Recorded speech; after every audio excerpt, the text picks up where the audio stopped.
साई लीला एक आध्यात्मिक सहवास.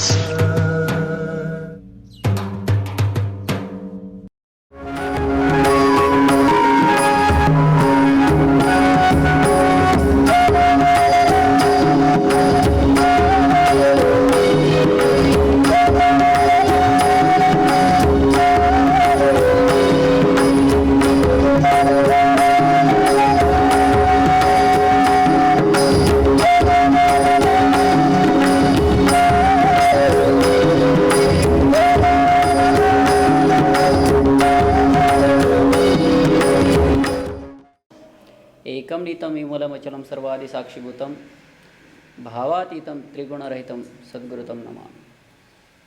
नामसंकीर्तनं यस्य सर्वपापप्रणाशनं प्रणामो दुःखशमनः तं नमामि हरिं पदं.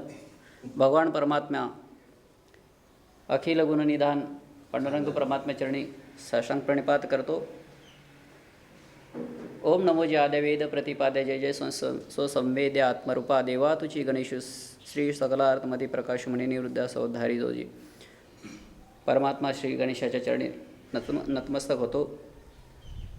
आज या ठिकाणी स्वर्गीय सुमनबाई यांच्या स्मरणार्थ संकल्पित श्री विश्वमाऊली शैक्षणिक व आध्यात्मिक प्रगती प्रतिष्ठान संचलित वारकरी शिक्षण संस्था आणि या संस्थेमध्ये आज आपण प्रथमतः पहिलं या संस्थेची सुरुवात झाल्याच्या नंतर पहिल्या वेळेचं हे प्रथम व्याख्यानपुष्प. तसं आपलं वार्षिक पुढेही परंपरा चालूच राहणार आहे, पण प्रथम वार्षिक व्याख्यानपुष्प तसेच प्रथमच पालक भेट असे हे दोन प्रमुख कार्यक्रम या ठिकाणी आयोजित केले आहेत. आणि त्यामध्ये मला असं आवर्जून सांगावंसं वाटतं की दुग्ध शर्करा योग ज्याला म्हणतात त्याची आज प्रचिती म्हणजे मणी ना ध्यानी परंतु परमश्रद्धेय विवेकजी मामा नांदोडीकर यांच्या सानिध्यातून तुम्ही सर्व पाहुणे मंडळींचा आज मला लाभ झालेला आहे. तर हा माझ्यासाठी म्हणा, माझ्या संस्थेसाठी, या सर्वांसाठी फार मोठा एक योगायोग आहे. आणि उजळलेले भाग्य आता अवघी चिंता वारली असं म्हणायला मला वाटू राहिलं. आज आपल्यासाठी विशेष उपस्थिती ज्यांनी दिलेली आहे, श्रद्धेय प्रमुख पाहुणे जे आपल्याला लाभलेले आहेत, पूजनीय श्री हरिभक्तीपरायण श्रीपद महाराज कुलकर्णी. हे विद्यार्थी मित्र लक्षात घ्या, हे एक नाशिकमधील सुप्रसिद्ध असे उद्योजक आहेत. अंबड MIDC एरिया आणि या नाशिकमध्ये त्यांनी स्वतःचं अस्तित्व निर्माण करून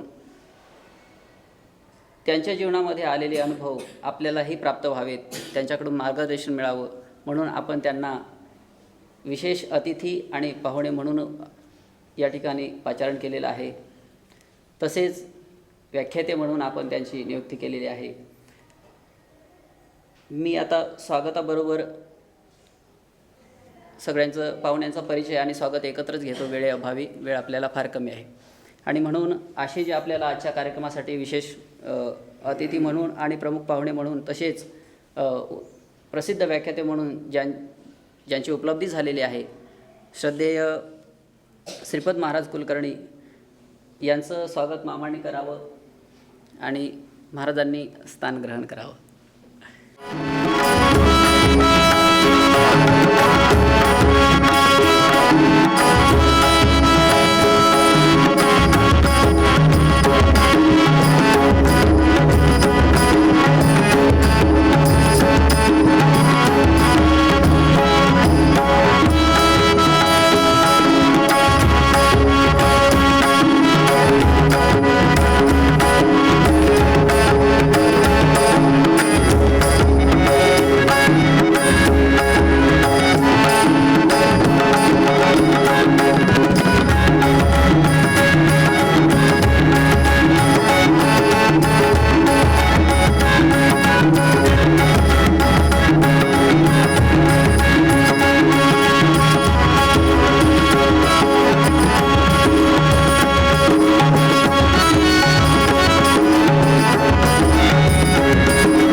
ठिकाणी खऱ्या प्रेमाचा अनुभव आला.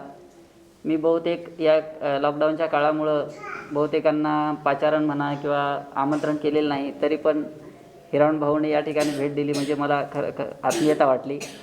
आज या ठिकाणी बरेचसे माझे जिव्हाळ्याचे पालक या ठिकाणी उपस्थित आहेत. सर्व पालकांचा या ठिकाणी सत्कार माझ्याने होऊ शकत नाही, यासाठी मी अपूर्ण आहे. तरीसुद्धा सर्व पालकांतर्फे एक प्रमुख म्हणून या ठिकाणी नामदेव भाऊ यांनी पुढे यायचं आहे आणि सर्व पालकांच्या तर्फे एक सत्कार स्वीकारायचा आहे. दिनू मिस करते. तुम्ही करा.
राम राम राम हरे हरे, हरे कृष्ण कृष्ण कृष्ण हरे हरे, हरे राम राम राम हरे हरे, हरे कृष्ण कृष्ण कृष्ण हरे हरे, हरे राम राम राम हरे राम राम राम हरे हरे, हरे कृष्ण कृष्ण कृष्ण हरे हरे, हरे राम राम राम हरे हरे, हरे कृष्ण कृष्ण कृष्ण हरे हरे, हरे राम राम राम हरे हरे, हरे कृष्ण कृष्ण कृष्ण हरे हरे, कुंडली गौरदा हरी विठ्ठल श्री ज्ञानदेव तुकाराम सद्गुरु निवृत्तीनाथ भगवान की जय, माऊली ज्ञानेश्वर महाराज की जय, सब संतन की जय.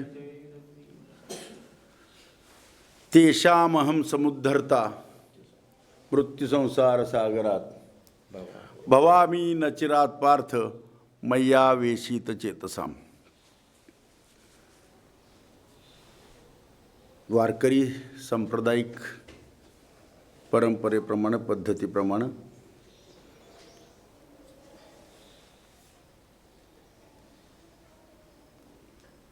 कशावर तरी बोलण्यासाठी काही अधिष्ठानाची गरज असते. संस्था चालकांना किंवा विवेकजींना माझ्याकडून जी अपेक्षा आहे ती निश्चित वेगळी आहे आणि त्या अपेक्षेप्रमाणे जायचं असेल तरी विषयांतर बेमालूमपणे करावं लागणार आहे. कारण समोर ज्ञानेश्वरी, समोर गाथा, समोर भगवद्गीता असताना मी उगीच कुठल्या तरी मॅनेजमेंट प्रिन्सिपलवर बोलत बसलो तर ते बरं दिसणार नाही. होय, मी उद्योजक आहे आणि चरितार्थासाठी सगळेजण काहीतरी करतात. किराणा दुकानदार दुकान टाकतो, नोकरी करणारा नोकरी करतो, तसं मी काहीतरी उद्योगधंदा करतो आणि उद्योजकता आणि त्याचा विकास व्हावा असं माझं प्रामाणिक मत आहे. वारकरी संप्रदायाचा मी परंपरागत पायिक असल्यामुळं घराण्यात आलेली वारकरी संप्रदायाची धुरा ज्या काही क्षेत्रात सेवेच्या संधी वाडवडिलांपासून आहेत त्या पाळत पोट त्याच्यावर न ठेवता पोटासाठी वेगळा व्यवसाय करणे आणि आत्मसन्मान आणि आत्मलाभ, स्वतःचा व्यक्तिगत मानसिक लौकिक पारमार्थिक विकास यासाठी वारकरी संप्रदायाची कास धरलेला माणूस आहे मी. त्यामुळं तेषाम अहम समुद्धरता मृत्युसंसार सागरात भवामी नचिरात पार्थ मय्या वेशित चेतसाम या 12व्या अध्यायातील भगवद्गीतेतील 12व्या अध्यायातील या श्लोकाच्या अनुषंगानं काही चिंतन तुमच्यापुढं मांडावं. कारण इथं वयोगट 5 ते 70 असा आहे. 5 ते 70 असा वयोगट आहे श्रोत्यांमध्ये आणि 70च्या लोकांना असं वाटणार आहे की या पोरांना कळेल असं यांनी सांगावं आणि पोरांना वाटणार आहे ते त्यांना काय त्यांचं सगळं झालं आहे आम्हाला कळेल असं सांगावं. त्यामुळं दोघांनाही कळेल असं काय सांगावं याचा विचार आल्यापासून करतो आहे. तेषाम अहम समुद्धरता मृत्युसंसार सागरात भवामी नचिरात पार्थ मय्या वेशित चेतसाम हा 12व्या अध्यायातला एक श्लोक आहे. त्या श्लोकाच्या निरूपणास किंवा भाष्यास सुरुवात करताना ज्ञानोबा सांगतात की किंबहुना धनुर्धरा जो मातेच्या ये उदरा तो मातेचा सोयरा केतुला पा. म्हणजे काय? अरे जो एखाद्या मातेच्या उदरी जन्म घेतो तो किती प्रिय असेल बरे, तो किती प्रिय असेल, ती त्याच्यासाठी जे जे करते, जे जे करण्याची तयारी ठेवते, ती तयारी माझ्या भक्तांसाठी असते असं भगवंताला म्हणायचं आहे. इथं भगवंत स्वतःच्या तोंडानं सांगतायत की मी त्यांची माता म्हणून भूमिका वठवण्यास समर्थ आहे. आई काय काय करू शकते? स्वतःच्या अन्नग्रहणातून निर्माण झालेली पोषण मूल्य, स्वतःचं शरीर पोषत असताना हे अर्भक स्वतःच्या ताकदीनं काहीही पचवू शकणार नाही, म्हणून जी स्वतःच्या शरीरात आलेल्या पोषण मूल्यांचं परावर्तन दुधामध्ये करते आणि त्याचं पोषण स्वतःच्या शरीराच्या निर्भरतेवर करते, स्वतःच्या अन्नग्रहणाचा परिणाम याचं पोषण आणि आपलं पोषण या दोन्हीसाठी करते, तिच्या इतकी त्यागमूर्ती कोणती आहे? भगवंताला इथं लोभ झालाय स्वतःची भूमिका तिच्याशी एकरूप करण्याची. हा भगवंताला झालेला मोह आहे की मी माझ्या भक्तांची आई आहे. आई इतकी मोठी असते की भगवंताला सुद्धा तिचा हेवा वाटावा. आपल्या भक्तांना, मग तो कोणत्याही प्रकारचा भक्त असो, कोणत्याही वयाचा असो, कोणत्याही उंचीचा असो, कोणत्याही वैचारिक बैठकीचा असो, कोणत्याही ज्ञानाच्या बैठकीचा असो, त्याची दृष्टी किती विकसित झालेली आहे, याचा विचार करत नाही. आपण आधी थोडीशी आई समजून घेऊया. जेव्हा भगवंत सांगतायत, ज्ञानोबाराय मनचं तर बोलणार नाहीत, या श्लोकामध्ये भगवंताला जे म्हणायचं आहे ते थोडं आपल्या भाषेत विस्कटून सांगताना ज्ञानोबाराय मातेच्या उदरी आलेला मातेस किती प्यारा असेल, किती प्रिय असेल, तेवढा मला माझा भक्त प्रिय असतो असं म्हणतात. तेव्हा आपल्याला माता बघितली पाहिजे. आपल्याला आई समजली तर कदाचित आपल्याला देव समजेल. अन्यथा देव हा समजण्याचा विषय नाही. देव वेदांना समजलेला नाही. श्रुती नेती नेती म्हणती गोविंदुरे. देव अनाकलनीय आहे.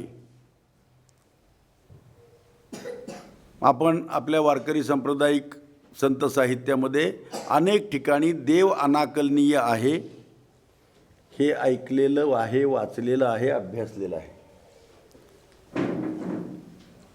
वेद विद या धातूपासून निर्माण झालेला शब्द आहे. विद म्हणजे प्रकाशणे.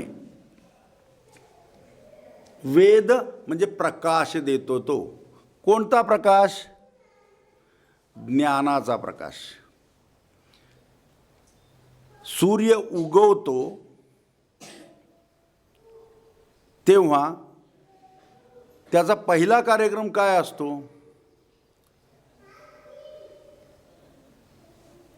मला असं सांगा की संध्याकाळी सूर्य मावळल्यानंतर अंधार पडतो, तेव्हा अंधार येतो.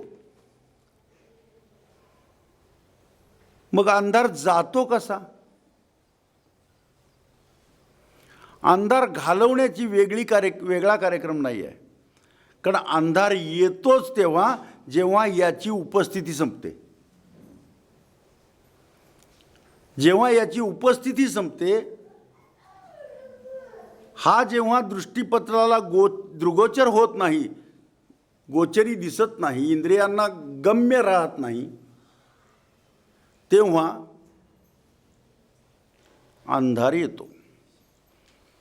तमसो मा ज्योतिर्गमय मृत्युमाम अमृतम गमय असतो मा सद्गमय. जे जे असत आहे, जे जे खोटं आहे, जी जी भूल आहे, ज्याच्या सत्यतेबाबत कोणतीही खात्री नाही, तिकडून सत्याकडे जाण्याचा प्रकाश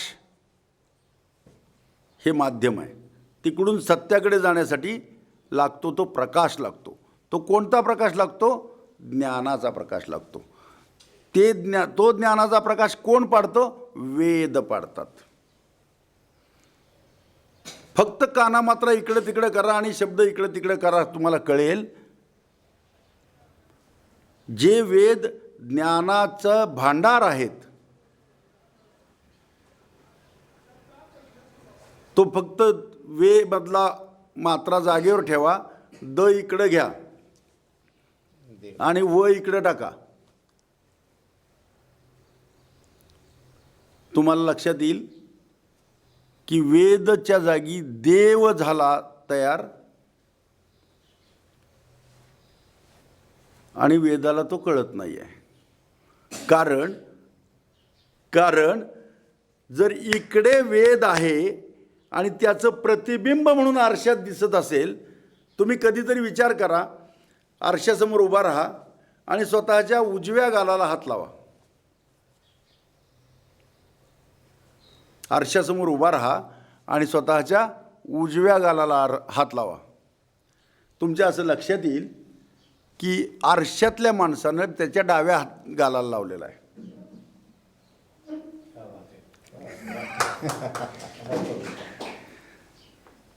आरशातल्या माणसानं त्याच्या डाव्या गालाला हात लावलेला आहे. आरशातला माणूस वेगळा आहे. बिंब इकडे आहे, प्रतिबिंब तिकडे आहे. प्रतिबिंबाचं उजवं प्रतिबिंबाचं उजवं आहे. तुमच्या उजव्याचा आणि त्याचा संबंध नाही आहे. बिंबाचं उजवं हे प्रतिबिंबाचं डावं आहे. आणि म्हणून केवळ ज्ञानानं देव समजत नाही, त्याला भक्ती लागते.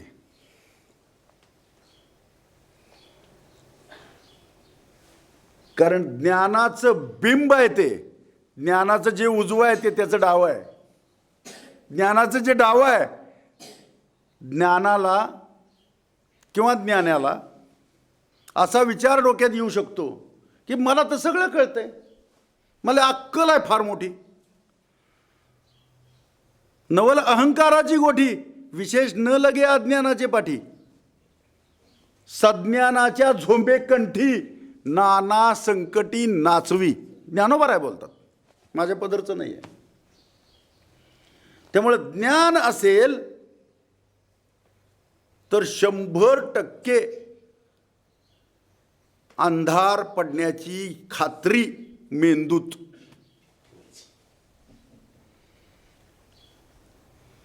म्हणून वेद जर ज्ञान असतील तर त्याला देव समजणार नाही. आणि म्हणून तो प्रामाणिकपणे सांगतोय, श्रुती नेती नेती म्हणती गोविंद रे, न इति न इति न इति. मला सांगता येत नाही. प्रभू रामचंद्र एकदा त्यांच्या सद्गुरूंसमोर बसलेले आहेत. प्रभू रामचंद्र मर्यादा पुरुषोत्तम आहेत, परब्रह्माचा पूर्ण अवतार आहे. तरीही आयुष्यात कधी म्हटलेले नाहीत की मी देव आहे. अगदी माणसासारखं जन्माला आले, माणसासारखं शरीर विसर्जित करून निघून गेले. संपूर्ण आयुष्य माणसासारखं चरित्र केलं आणि असं वागून दाखवायचं असतं अशी आचारसंहिता निर्माण करून गेले. आपली सगळी धडपड रामासारखं बनण्याची नाही, आपली सगळी धडपड आहे कृष्णासारखं बनण्याची. हे दुपारी 12ला जन्माला आले, हा बाबा रात्री 12ला आला. ह्यांच्यात एक कान म्हणजे वाकडा अक्षर म्हणा किंवा जोडाक्षर नाही, सरळ र म राम, मरा म्हणलं तरी राम होतं, कारण राम मरा मरा मरा मरासारखं म्हणूनच राम तयार झालेला आहे वाल्मिकीचा. ह्याच्यात एक अक्षर सरळ नाही. कृष्ण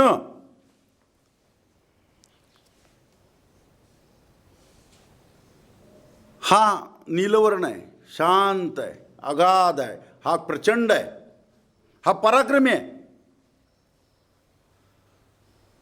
ह्याचा बाण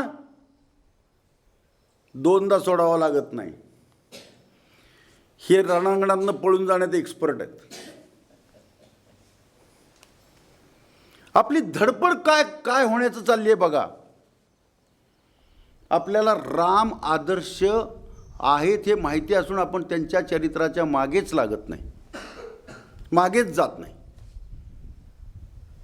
ह्या रामासारखं वागणं सहज शक्य आहे, सोपं आहे. एकच बायको करायची. समजा कुणी पळवून नेली तर जीवाच्या करारानं माणसं गोळा करायची, मित्र गोळा करायचे, लढाई करायची, सोडवून आणायची. सोपं आहे. सहज सहज हाक मारल्यावर लोक येतील, समजा खरंच आपली बायको पळवून नेली तर. पण आपल्याला तिकडे 16,108 दिसतात, तिकडंच आपली मरमर आहे.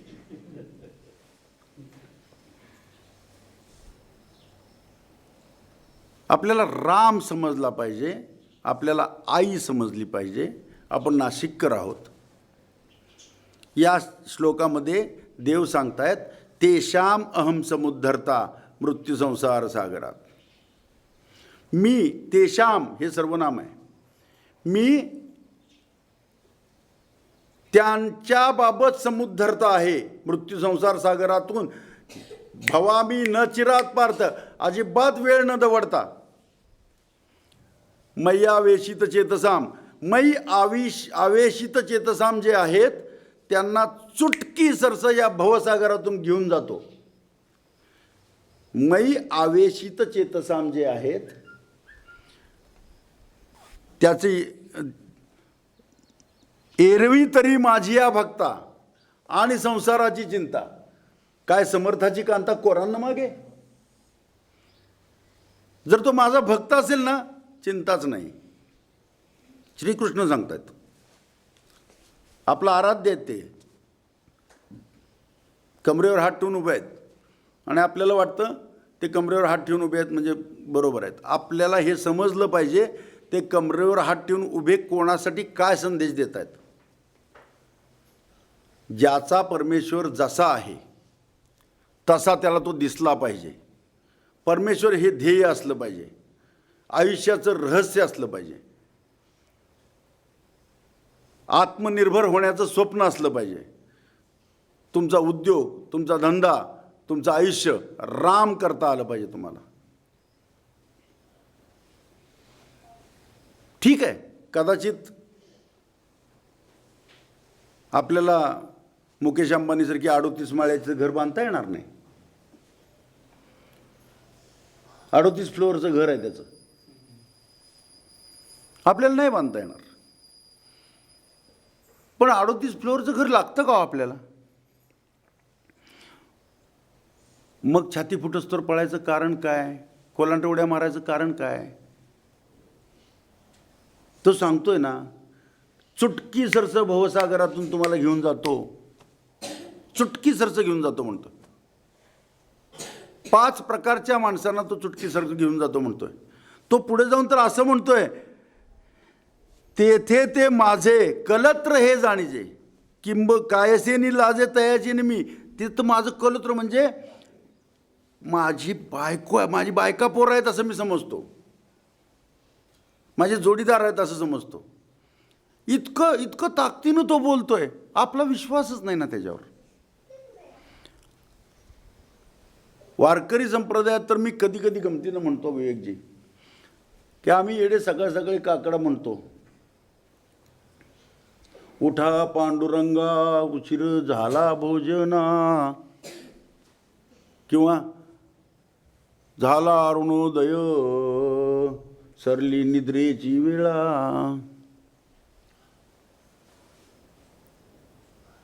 अरे येड्या, तू त्याला उठवायला चालला, तो झोपलाच नाही ना, तो झोपलाच नाही, तर तू काय उठवायला चालला? तो जर झोपला तर तुला उठण्याची शक्यताच नाही. तू ज्याच्यामुळं उठला त्याला तू कृतज्ञतेने नमस्कार कर. पहिल्यांदा काय कर, पहिल्यांदा तू तुझ्या हाताकडे बघ. प्रणाम कर. काय म्हणतो आपण सकाळी उठल्यावर? कर आग्रे वसते लक्ष्मी. कोण आहे ही लक्ष्मी? कराग्रे वसते लक्ष्मी. कराग्रे म्हणजे हाताच्या बोटाच्या टोकांवर लक्ष्मी बसते.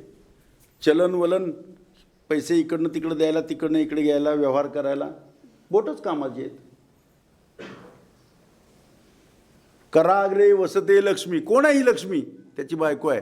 ज्याची बायको इथं बसते तो कुठं असणार? साधी गोष्ट आहे. ज्याची बायको इथं बसलेली आहे तो कुठे असणार? तो जवळपास तरी असेल का नाही कुठेतरी? ज्याची पत्नी इथे बसलेली आहे तो इथेच जवळपास असेल ना, कारण आपल्याला त्याचा स्वभाव माहित आहे. एकाने त्याची बायको पळवून नेली तर त्यानं केवढा राडा केला, त्यामुळे तो बायकोपासून दूर जाणार नाही. कराग्रे वसते लक्ष्मी, करमध्ये सरस्वती, करमूले तू गोविंदम. इथे आहे तो सर्व इंद्रियांचा राजा. करमूले तू गोविंदम, प्रभाते करदर्शनम. पहिल्यांदा उठ, कामाला लाग. आपल्या आपल्या पोटापुरतं तर भागवच, पण या समाजामध्ये आणखी कोणाला मदतीची गरज असेल तर थोडेसे जास्तीचे कष्ट कर आणि त्यांना मदत कर. हा संदेश आपली संस्कृती देते आहे. तेषाम अहम समुद्धरता. आराम करणाऱ्यांना समुद्धरता नाही आहे, तो त्यानं कधीच कबूल केलेलं नाही. त्यानं कर्मत्याग करा असं कधीच सांगितलेलं नाही. तो कर्मफलाचा त्याग करा सांगतो. पहिले उठ आणि कामाला लाग असं सांगतोय तो. झडझडून वहिला निघ.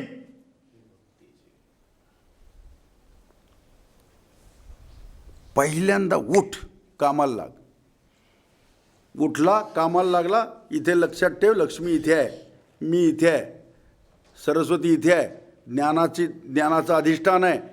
ज्ञानाच्या अधिष्ठानावर, माझ्या सपोर्टवर लक्ष्मी प्राप्ती कर. हाताकडे नीट पहा. याच्या मनगटाच्या सपोर्टवर इथं आहे ना, हे हा इथं आहे विष्णू. ह्याच्या ताकदीवर हे सगळं आहे. हे हलतंय. ह्यानं ताकद सोडली की यानं ताकद सोडली, इथले कंट्रोल गेले की काय होतं? पांगुळ झालो देवा. आणि मग ही जी वर होती कराग्रे लक्ष्मी, वर कराग्रे वसते लक्ष्मी, तिच्यावरचं पण तिचं टोक गेलं ना खाली, आलं दारिद्र्य. ती जोपर्यंत अशी आहे तोपर्यंतच मजा आहे. आणि ती अशी करायची असेल तर हेच हलवावं लागेल. भक्ती भक्ती भक्ती म्हणजे कशावर भक्ती? आधी स्वविकास, आधी स्वविकास. नुसते पांढरे कपडे घालून आणि गुंठा दोन गुंठा विकून, भारीचा मोबाईल घेऊन, सोन्याच्या चेन घालून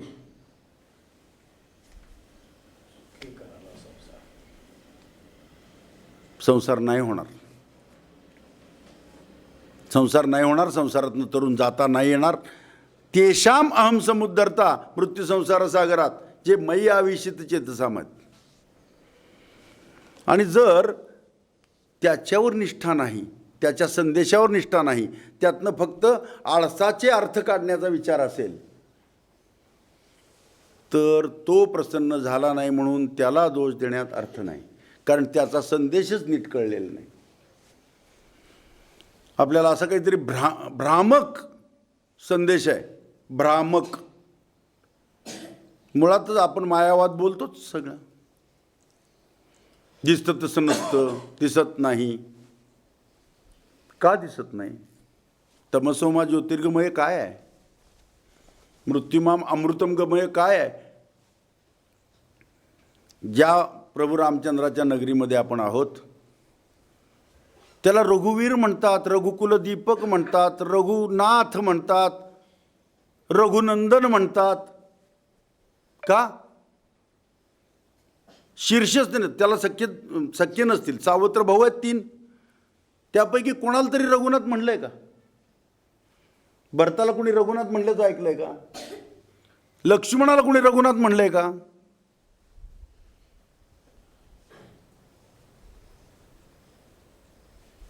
शत्रुघ्नला कोणी रघुवीर म्हटलंय का? रघुनंदन म्हटलंय का? कोण होता हा रघु? काय होती ताकद त्याची?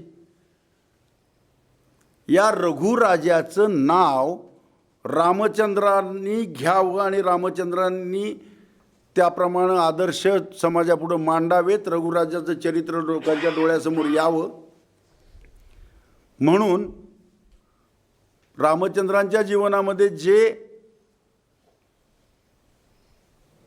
आदर्श त्यांनी निर्माण केले त्याचा बेस कुठं आहे? करमुले तू गोविंदम. हा गोविंदम कोण आहे? हा रघु आहे. काय करत होता रघु? दर 4 वर्षानं राजानं राज्य करायचं, प्रशासन व्यवस्थित सांभाळायचं, जनतेकडून कर गोळा करायचा, महसूल गोळा करायचा, त्याच्यावर स्वतःची संपत्ती वाढवायची.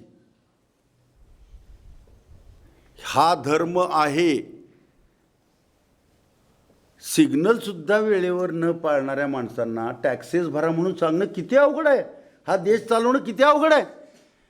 ज्यांना हिरवा सिग्नल येईपर्यंत थांबायला वेळ नाही त्यांना तुम्ही वेळेवर सगळे कर भरा. गाडा चालणार कसा? पण रघुराजा सगळ्यांकडनं कर गोळा करत होते. दशरथ गोळा करत होते, अज गोळा करत होते, दिलीप गोळा करत होते, रामचंद्र पण गोळा करत होते. उगीच नव्हती भांडारं भरलेली.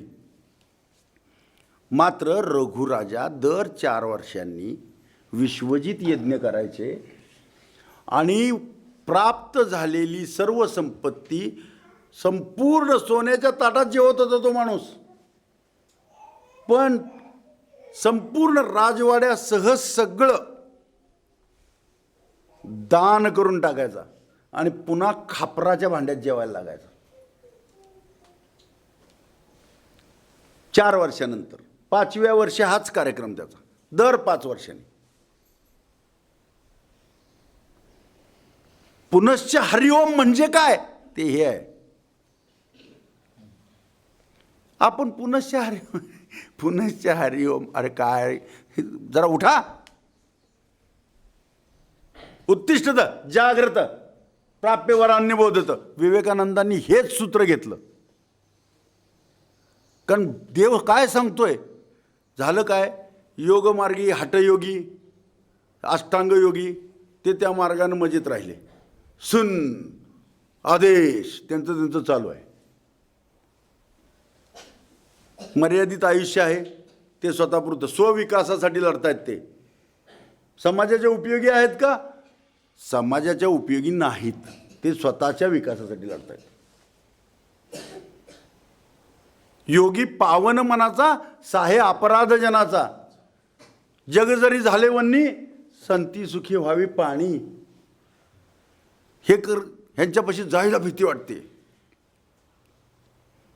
योगाचा विषय गेला, त्यांच्या नादी लागण्यात अर्थ नाही. योगाची या वाटा जे निघाली का पासूपटा, त्यांची फार अडचण आहे, त्यांचा फार प्रॉब्लेम आहे.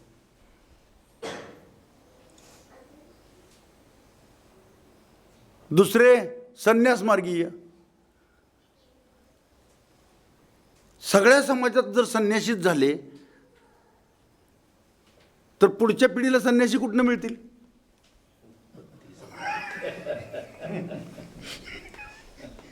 सगळ्यांनी जर संन्यास मार्ग घेतला तर पुढच्या पिढीला संन्यासी आणायचे कुठनं? त्यामुळे तो मार्ग सगळ्यांनी करण्याचा नाही आहे. आपण अधिकार समजून घेतला पाहिजे. योगाचा विषय अवघड आहे, त्याच्या नादी लागायला नको. संन्यासी किती असले म्हणजे समाजाला झेपतील? अगदी असं गृहीत धरा की संन्यासी खूप चांगले आहेत, संन्यास मार्गी आहे. शंकराचार्यांपासून मध्वाचार्यांपासून निंबार्काचार्यांपासून सगळे जे कोणी आपले तत्त्वज्ञानी आहेत हे सगळे चांगले आहेत. त्याबाबत आपल्या मनात शंका नाही, त्यांच्याबद्दल आदर आहे. पण किती असले तर चालतील असे? तुम्हाला एक पटतंय का बघा, 5 पेक्षा जास्त चांगली माणसं समाजात झाली तर समाजाला सुद्धा झेपत नाहीत. चांगले माणसं झेपत नाही. 5पेक्षा जास्त, 5% जास्त समाजात माणसं जर झाली तर समाजाला पण झेपत नाहीत. पांडव किती होते? खरं सांगा किती होते? मग का बरं 5च म्हणला? का 5 म्हणला? खरं सांगा किती होते? खरं तर 6 होते, पण 5पेक्षा जास्त झेपत नाहीत म्हणून आपण 5 म्हणतो. मी तुम्हाला सिद्ध करून दाखवतो. कारण हे 5 होते तेव्हा इकडे किती होते? 100 होते, म्हणजे 5%. आता मी तुम्हाला ह्या 100च्या बाजूला, आता ह्या 100च्या बाजूला आणखी चांगलं काय काय होतं सांगतो. मोजा.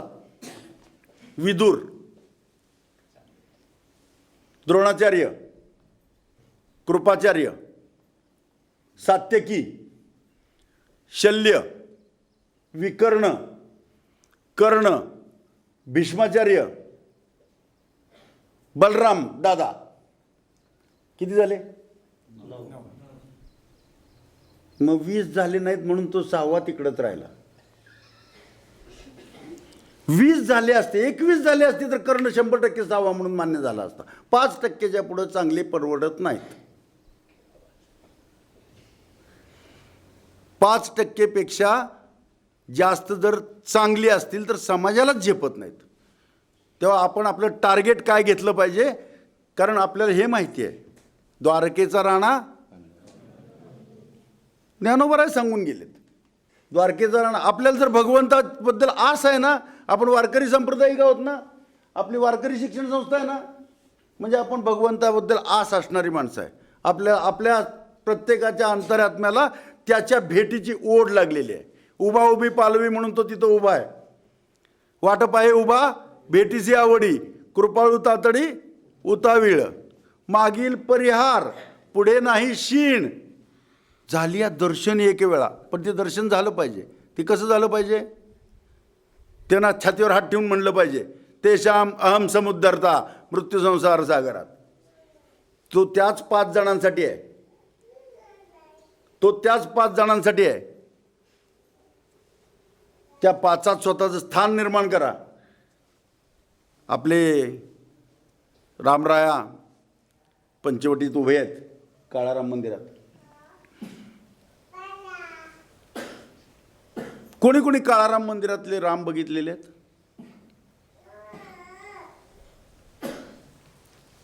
काळाराम मंदिरातले राम कोणी कोणी पाहिलेले आहेत? कोणाकोणाला दर्शन झालंय काळारामाचं? आपल्यापैकी कोणी राम बघितलेत का? पंचवटीत गेलाय का काळाराम मंदिरात? काही वैशिष्ट्य सांगता येईल का? काय म्हणतात ते राम? त्या रामांचं काय म्हणणं आहे? ते काहीतरी म्हणतात ना. काय म्हणतात ते? ते म्हणतात सकृदेव प्रपन्नाय तवा स्मृतींचे याचते अभयम सर्वभूतेभ्यो ददाम्ये तद्वृतम मम. हात असा उजवा छातीवर ठेवलाय. उजवा हात छातीवर ठेवून उभे आहेत काळाराम मंदिरामध्ये. काय सांगतायत? अभयम सर्वभूतेभ्यो ददाम्येत, मी देतो सर्व भूतमात्रांना मी अभय देतो. दुर्जनांचा काळ होण्याचं, परित्राणाय साधूनाम विनाशायचे दुष्कृताम. मी उभा आहे, तू लढ, काय कमी पडलं तर मी आहे. तू भिवू नकोस, मी तुझ्या पाठीशी आहे, अक्कलकोट स्वामी महाराज म्हणतात. ते इथनंच आहे, ते काळारामाचंच तत्व आहे.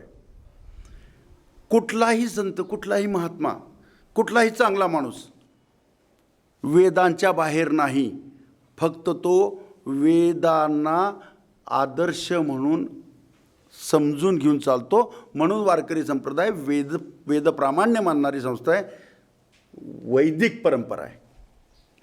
आणि त्यातनं येणारा अहंकार बाजूला ठेवून एका लागतील पायी रे, हे तत्व स्वीकारलेलं आहे.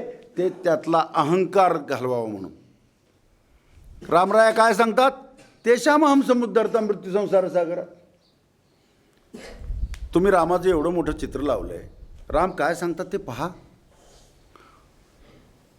मी 5 पांडवांकडे का आलो? तेषाम अहम समुद्धरता मृत्यू संसार सागरात. कोणाचा?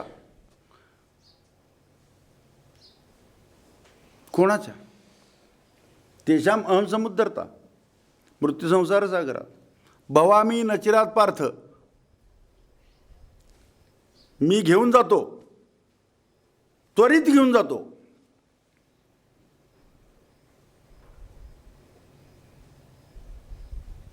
कोणाकोणाला? याच श्लोकामध्ये एक कॅटेगरी सांगितली त्यांनी, मयी आवेशित चेतसाम. मयी आवेशित चेतसाम, जे माझ्यावर अवलंबून आहेत, ज्यांचं जीवनच माझ्यावर अवलंबून आहे, जे मी सांगतो त्याप्रमाणे वागतायत, मी घालून दिलेल्या चाकोरीत वागतायत आणि माझ्यावर पूर्ण घालून या भार राहिलो निश्चिंत, असे जे आहेत त्यांच्यासाठी एक. आता मागच्या श्लोकात जायला पाहिजे, कारण आपण सर्वनामावर बोलतोय. तेषाम अहम समुद्धरता, त्यांच्यासाठी मी समुद्धरता आहे. मग ते म्हणजे अनेक वचन असलं पाहिजे. ते म्हणजे कोण? ते म्हणजे कोण? एक झाले मयी आवेशित चेतसाम, अजून कुणीतरी असले पाहिजेत. नाहीतर भगवान काय आपल्याला मोठा आदरार्थी बहुवचन वापरता येत अशातला भाग नाही. ते म्हणले असते त्याच्यासाठी मी आहे, त्यांच्यासाठी म्हणतात ते. त्यांच्यासाठी म्हणजे एकापेक्षा जास्त असले पाहिजेत. मग हे 5 आहेत का बघूया, जे 5%च लागतात. मागचा श्लोक सांगतो, येतु सर्वाणि कर्माणि मयी संन्यस्य मत्परा. आता येतु सर्वाणि कर्माणि मयी संन्यस्य, सर्व कर्मांमध्ये संन्यस्त भावानं मला अर्पित राहून जे कर्म करतात ते कर्मयोगी. 2 झाले. मत्पराहा, जे माझ्यावरती म्हणजे मला अर्पणच होऊन राहत आहेत. मी आणि ते दोघं नाहीत, वेगळा विचारच नाही त्यांच्या डोक्यात. 3 झाले. मयी संन्यस्य मत्परा अनन्येनैव योगेन, जे माझ्याशी अनन्य आहेत. 4 झाले. माम ध्यायंत उपासते 5वा,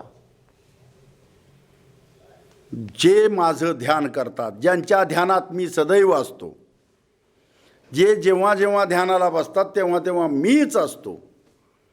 मग तुमचा परमेश्वर काही असेल बरं का, तुमचा उद्योग हा तुमचा परमेश्वर असू शकतो. मी असं तुम्हाला इकडं तिकडं पळायला लावणार नाही.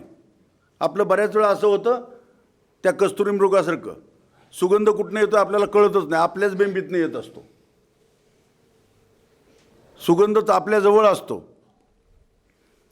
तेव्हा तो जेव्हा सांगतोय की मी प्रत्येकाच्या हृदयामध्ये आहे, सर्वांच्या हृदयामध्ये मी रामू म्हणतोय ना, तो सकळ सुखाचा आरामू म्हणतोय ना. सर्वस्यच्या अहम हृदिसन्निविष्टो म्हणतोय, ममेवांशो जीवलोके म्हणतोय. तो सांगतोय ना, तू हे सगळे माझे अंश आहेत, मी यांच्या हृदयात असतो, हे आणि मी वेगळे नाहीत. त्याला किती सांगायचं तुम्हाला? मग तो तुमचा उद्योग असेल, तो तुमचा किराणा मालाचं दुकान असेल, तो तुमचा ट्रॅक्टर असेल, ती तुमची शेती असेल. सावतामाळ्यानं काय सांगितलं? कांदा मुळा भाजी अवघी विठाबाई माझी, लसूण मिरची कोथिंबिरी अवघा झाला माझा हरी. सावताने केला मळा न विठ्ठल देखीला डोळा. पंढरपूरला न जाऊन नाही, शेतात. सावताने केला मळा विठ्ठल देखीला डोळा शेतात. तेशा माम समुद्रता. त्यांच्यासाठी मी विचार करतोय असं भगवंत म्हणतात. आराम करणाऱ्यांसाठी भगवंत पण तयार नाही आहेत. आळश्यांसाठी आलस्यस्य कुतो विद्या, अविद्यस्य कुतो धनम, अधनस्य कुतो मित्रम, अमित्रस्य कुतो सुखम. आळश्याला विद्या मिळत नाही. ज्याच्याकडे विद्या नाही त्याच्याकडे ज्ञान नाही, ज्याच्याकडे ज्ञान नाही त्याला मित्र मिळत नाहीत, ज्याच्याकडे ज्ञान नाही त्याला धन मिळत नाही, ज्याच्याकडे धन नाही त्याला मित्र मिळत नाहीत, आणि ज्याला मित्र नाहीत तो पडला नाही एकटा, त्याला सुख नाही. प्रत्येक जीवाला सुख हवं आहे, आनंद हवा आहे. जन्माला आलो आणि गेलो याच्यामधल्या कालावधीमध्ये आनंदानं राहण्याचा विचार, परमानंदाची प्राप्ती हा मोक्ष आहे. तेव्हा तेषाम अहम समुद्धरता केशाम मयि संन्यस्य मत्परा अनन्येनैव योगेन माम ध्यायन्त उपासते हेतु सर्वाणि कर्माणि मयि संन्यस्य आणि मय्याविषित चेतसाम. 5 हे 5 पांडव असले, हे 5 पांडव असले की संपूर्ण समाजाचा बॅलन्स मी ठेवतो. म्हणून राम पंचवटीत उभे आहेत छातीवर हात ठेवून, अभयम सर्व भूतेभ्यो. कारण मी सांगितलेलं आहे तेषाम अहम समुद्धरता, ते त्याप्रमाणे लोक वागतायत. म्हणून ज्ञानदेव सुखिया होणार आहेत, कारण हा होईल दान पसावं म्हटलेलं आहे विश्वेश्वर देवानं. पसायदान मागताना या भगवद्गीतेचाच अर्क काढलाय ना. त्यामुळे तेषाम अहम समुद्धरता हा जो संदेश आहे हा पसायदानाचा संदेश आहे.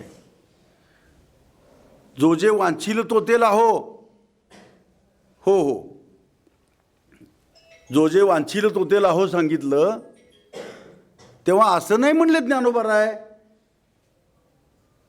झोपा काढतो त्याला पण मिळावं. ग्रंथोपजीवीये विशेषी लोकीये,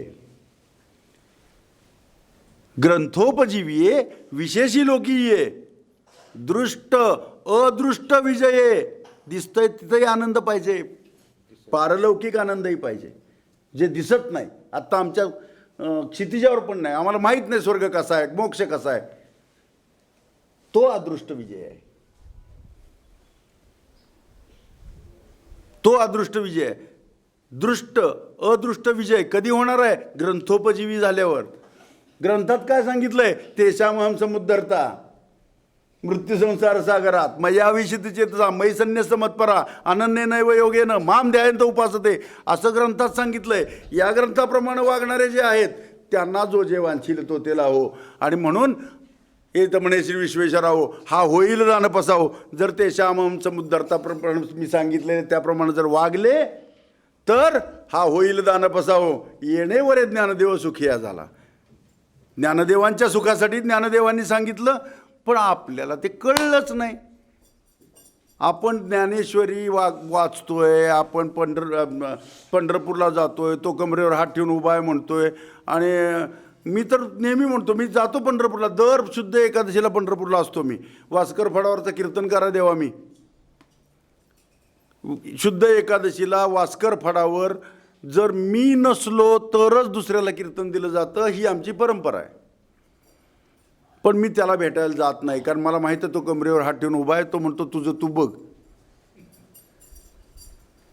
वारकरी संप्रदाय मात्र तोच कदाचित कमरेवरचे हात काढून मला भाकरी थापून खायला घालणार आहे अशा विचारात असतो. फार मोठी चूक आहे. आमचा हा दोस्त दिवसरात्र मेहनत करतो आणि तरी जाणकार वारकरी म्हणून, निष्ठावान वारकरी म्हणून काम करतो. वारकरी संप्रदायात समजणं गरजेचं आहे. आमचे भावसार उच्च दर्जाचे कलाकार आहेत. आमचे कमलेशजी महाजन स्वतः एक मोठे दुकानदार आहेत. इंजिनिअरिंगच्या क्षेत्रात, ज्या पॉवर सेक्टरमध्ये ज्याला तेज म्हणता येईल अशा क्षेत्रात बाप माणूस म्हणून गणले जाणारे धर्माधिकारी आहेत. मी त्यांना चेष्टेनं म्हणतो म्हणजे भगवंत तुमच्यावर अवलंबून आहे. ते म्हणतात का बरं? कारण भगवंताने असं सांगितलेलं आहे, यदा यदा ही धर्मस्य ग्लानिर्भवती भारत, धर्माला जेव्हा ग्लानी येईल तेव्हा तेव्हा मी येणार आहे असं भगवंताने सांगितलं आहे. गेले काही दिवस भगवंत आलाच नाही. मी विचारलं का बरं आला नाही, तर भगवंताने सांगितलं धर्माधिकारी आहेत इथं. धर्माचे अधिकारी जोपर्यंत आहेत तोपर्यंत धर्माला प्रॉब्लेम नाही, त्यांनी धर्म सांभाळायचा आहे. जर धर्माचे अधिकारीच गळाटले, जर धर्माचे अधिकारीच गळाटले आणि धर्माला ग्लानी येणार मग, आणि मग धर्माला ग्लानी आली की मी येतो. तो त्याच्या शब्दाला पक्का आहे आणि तो शब्दाला पक्का असणारा प्रतिज्ञा घेणारा आहे. म्हणून त्यानं ही प्रतिज्ञा घेतलेली आहे, ते श्याम अहम समुद्धरता पृथ्वीसंसार सागरात भवामी नचिरात पार्थ मयी आविषी तिचे तसा. पण कुठल्या लोकांना? जे मयी संन्यस्य मत्परा अनन्ये नैव योगेन माम ध्यायंत उपासते, असे जे 5 मार्ग नीट धरून चालतात ते श्याम अहम समुद्धरता, त्यांना मी या भवसागरातून लीलया चुटकी सरस घेऊन जाईन. अभयम सर्वभूतेभ्यो ददाम्ये तद्व्रतम मम. विवेकजी, मला माहिती नाही मी वारकरी संप्रदायासाठी आणि तुमच्या मुलांसाठी काही योग्य संदेश देऊ शकलो का, पण मला माझ्या अल्पबुद्धीप्रमाणे जे सांगता आलं ते मी सांगितलं आहे. तुम्हाला अपेक्षित असलेलं मिळालं की नाही माहिती नाही. आणि वारकरी संप्रदायाच्या दृष्टिकोनातून सुद्धा मी संत साहित्याला न्याय दिला का नाही मला माहिती नाही. पण बालक बोबडा बोली वाकुडावी चुका चाली तरी चोच करून माऊली रिजेजेवी, तसं तुम्ही मातेच्या हृदयानं हे सगळं स्वीकारावं. आपल्या चरणी आजची सेवा समर्पित करतो आणि माझ्या वाचेला विराम देतो. धन्यवाद. ठल ठल ठल ठल ठल.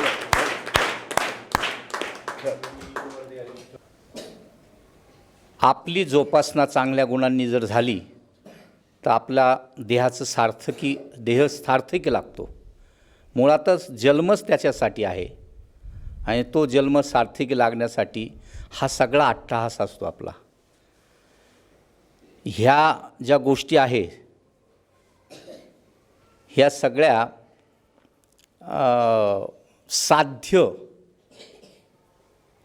साध्यापर्यंत नेणाऱ्या एक प्रकारच्या कृती आहेत. पण साध्य मात्र वेगळं आहे की मनुष्य जन्म सार्थकी लागावं हे त्याचं साध्य आहे. आणि म्हणून करता मुलांमध्ये प्रामुख्याने सगळ्यात अगोदर काही लागत असेल तर एकाग्रता लागते. कुठलाही विषय आतमध्ये जाताना एकाग्र बुद्धी लागते. एकाग्र बुद्धी लागताना सगळ्यात अगोदर काही असेल तर हे मडकं रिकामं लागतं. आणि रिकामं केव्हा राहतं तर ते फक्त बालपणी राहतं. आता आमचे मडके कसे फिट झालेले, अनेक विषय आमच्या मडक्यात आहेत. त्यामुळे आता हा जो बोध आहे आमच्या मडक्यात किती शिरेल मला माहीत नाही, परंतु तुमचं मडकं मात्र अजून विषयाला शिवलेलं नाही आहे. अनेक विषय जे आहेत, जे विषय बांधलेले नाही आहेत तुम्हाला, आणि त्यामुळे चांगला संस्कार तुमच्या आतमध्ये सहज गोवलू शकतो. त्यासाठी एकाग्रता, गुरुबद्दलची निष्ठा, आपण ज्यांच्याकडे शिकतो त्या गुरुबद्दलचा अतिशय आदर, अतिशय नम्रता, अतिशय विनता. त्यांचा एकही शब्द आपल्याकडून खाली पडला नाही पाहिजे, तो असा उचलला गेला पाहिजे सतत. आणि त्यामुळे गुरुबद्दलची निष्ठा, आईबद्दलची निष्ठा. येणारे जाणारे अनेक पाहुणे आपल्याकडे येतील. आता तुम्हाला त्यांचा कदाचित परिचय नसणारच, पहिल्यांदा परिचित होतील तुम्हाला, पण ते अतिशय मौल्यवान असतात. आणि त्यांच्याबद्दलचा आदर, आणि सगळ्यात महत्त्वाचा आदर काय असेल तर या ग्रंथांविषयीचा आदर. ह्या सगळे सद्गुण तुमच्या जोपर्यंत येत नाही तोपर्यंत तुम्हाला विद्यार्थी म्हणणं शक्य नाही. आणि म्हणून करता आपण हे सगळे गुण जोपासला. गुरुजी अतिशय चांगले लाभलेत तुम्हाला. त्यांच्याबद्दल निष्ठा ठेवा. रोज सकाळी उठल्यानंतर आपल्या आईवडिलांना वंदन करा, भूमीला वंदन करा, म्हणजे आपली प्रगती साधली जाईल असं मी आज आपल्याला या ठिकाणी सांगतो आणि माझे 2 शब्द संपवतो. कारण मी मोठा व्याख्याता नाही, मी अजून शिकतोय. अजून माझं शिकणं पूर्ण झालेलं नाही. मी अजूनही जिथे जिथे चांगलं मिळेल. आजसुद्धा माझा 8 तास होता की मी आमंत्रित नाही, परंतु मी माझ्या बंधूंना फोन केला आणि जेव्हा चांगल्या व्यक्त्यांचा मला माहिती इथे व्याख्यान चांगलं आहे तिथे मी जाण्याचा 8 तास करतो आणि ते मार्गदर्शन मी अवलोकन करतो. म्हणून बंधूंना फोन केला की मला यायचं आहे बुवा, असं असं आहे, तर गाडीत जागा आहे का. अगोदर त्यांनी मला नाही सांगितलं, गाडी फुल आहे. म्हटलं ठीक आहे, हरकत नाही. दुसरा प्रयास केला, कारण ते माझे मित्र आहेत, त्यामुळे मी त्यांना फोन केला की म्हटलं तुमच्या गाडीत जागा आहे का. गुरुजी म्हणे आज मी माझी गाडी नेतो आहे का मला घ्यायला येत आहेत मलाच माहीत नाही. आणि ज्यांच्या गाडीत यायचं त्यांचा नंबर माझ्याकडे नसल्यामुळे मी त्यांच्याशी संपर्क करू शकलो नाही. मी थांबलो, पण तेवढ्या वेळामध्ये परत बंधूंचा फोन आला की मी एक जागा केली आहे, तू ये. तिथून पुढे मी माझं कार्य उरकला, नित्यनेम माझी बाजूला ठेवले आणि हे ज्ञान मी आज समर्पित करण्यासाठी या ठिकाणी आलो आणि अवलोकन करण्यासाठी इथे आलो. अशा पद्धतीने अशीच बुद्धी आपण जेव्हा ठेवाल, जिथे जिथे चांगलं मिळेल तिथे तिथे जाण्याचा अट्टास करा. मानपानाची काही गरज नाही. समशीतोष्ण सुखदुःखेषु समसंग्रह विवर्जिता तुल्यनिंदा स्तुतिर्मौनी संतुष्टो येन केनचित. आपल्या मुलांसाठी बाकींना अर्थ माहिती आहे. तेषां समृद्धा आजच्या व्याख्यान जे झालं त्याच विषयाशी निगडीत हा श्लोक आहे. मान अपमान दोन्ही समान माना. काही मोठं नाही, काही लहान नाही. आपण पण मोठे आहात, आम्ही पण लहान आहोत. अशाप्रमाणे एकमेकास सहाय्य करू, अवघे धरू सुपंथ. जय हरी. प्रमुख पाहुणे म्हणून परमार्थाचे आद्य निष्ठावंत उपासक, सुपरिचित आणि प्रसिद्ध उद्योजक नाशिककर श्री हरिभक्तीपरायण श्रीपद महाराज कुलकर्णी यांनी या ठिकाणी येऊन आमच्या समग्र विद्यार्थ्यांना, सर्व पालक वर्गाला आणि आमचे सर्व पाहुण्यांना, अगदी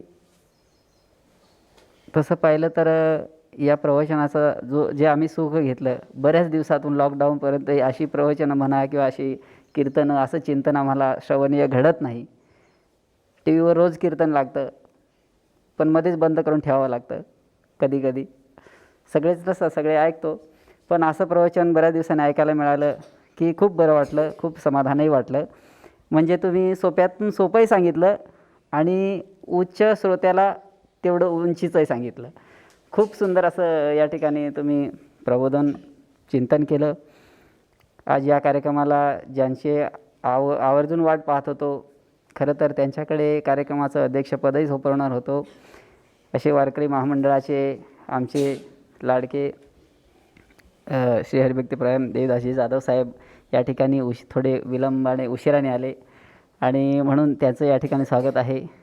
महाराष्ट्र वारकरी महामंडळाचे त्र्यंबकेश्वर तालुका युवाध्यक्ष जनार्दनजी पारधी या ठिकाणी उपस्थित झाले. त्यांचंही या ठिकाणी शब्दसुमनांनी स्वागत करतो. आणि आनंद कसबे भाऊ महाराष्ट्र वारकरी महामंडळाचे तालुका कार्याध्यक्ष या ठिकाणी तेही उपस्थित झाले. त्याचप्रमाणे आमच्या संस्थेवरती ज्यांचं नितांत प्रेम आहे, मुलांवरती प्रेम आहे, असे आमचे शिवाजी भाऊ तात्या आंबोलीवरून या ठिकाणी उपस्थित झाले. त्यांचंही शब्दशुभानाने स्वागत करतो. आज कार्यक्रम छोटेखानी कमी वेळामध्ये परंतु अतिशय उत्साहाने सुंदर असा, अगदी सुंदर हाराप्रमाणे गुंफत चाललेला आहे. परंतु विद्यार्थ्यांकडे बघत असताना थोडा जेवणाला उशीर होऊ नये याच्याकरिता आपण थोडंसं पुढे जाऊयात. परंतु तरीसुद्धा मी देवदास भाऊंना 2 शब्द, विद्यार्थ्यांना म्हणा इथे 2 शब्द बोलण्यासाठी मी आमंत्रित करतो. त्यांनी यावं. आजच्या कार्यक्रमाचे मेन मार्गदर्शक महाराजांचा नामोल्लेख करणं मला शक्य नाही, कारण मीच उशीर आलो आहे.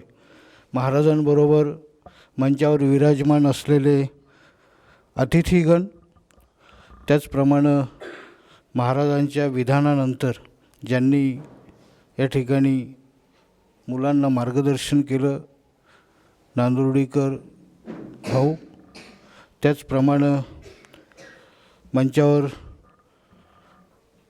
आमचे सर्वांचे मार्गदर्शक विवेकजी नांदुर्डीकर, या संस्थेचे संचालक,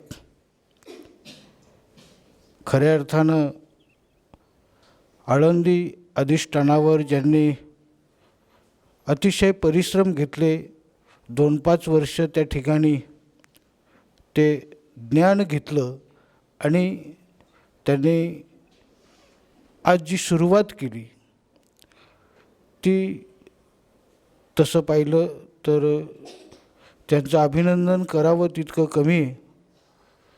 खास करून आम्ही 1-2 वर्ष एकमेकाच्या संपर्कात राहिलो. मग त्या ठिकाणी आमचे हिरामण भाऊ मोंडे असतील, आमचे जनार्दनजी पारधी असतील, आमचे कार्याध्यक्ष आनंदभाऊ असतील, आम्ही आमच्या वेळोवेळीच्या कार्यक्रमांमध्ये या विषयावर चर्चा करत होतो आणि ते म्हणणं आम्ही नांदुर्डीकर मामांसमोर मांडत होतो. खरं तर आज हा जो सोन्याचा दिवस उगवला, आज एवढ्या महान व्यक्तींचं ह्या चिमुकल्यांच्या निमित्ताने या ठिकाणी मार्गदर्शन झालं, याचा खरे शिल्पकार असतील तर नांदुर्डीकर मामा असतील. कारण नांदुर्डीकरांनी आमच्याशी संपर्क साधण्याआधी हे आमच्याही पुढं पोचले होते. आज पूर्वीच्या नाशिक तालुक्याची लास्ट बाउंड्री, आणि मी नेहमी माझ्या विधानामध्ये नमूद करत होतो की भगवान प्रभू रामचंद्राच्या पदस्पर्शानं पावन झालेला हा नाशिक तालुका, महाराज आम्ही पूर्वीचे नाशिक तालुक्याचे आहोत. सुदैवाने मी खरवळ ग्रामपंचायतचा सरपंच झालो आणि देवरगाव गणातून मी नाशिक तालुक्याचं प्रतिनिधित्व केलं.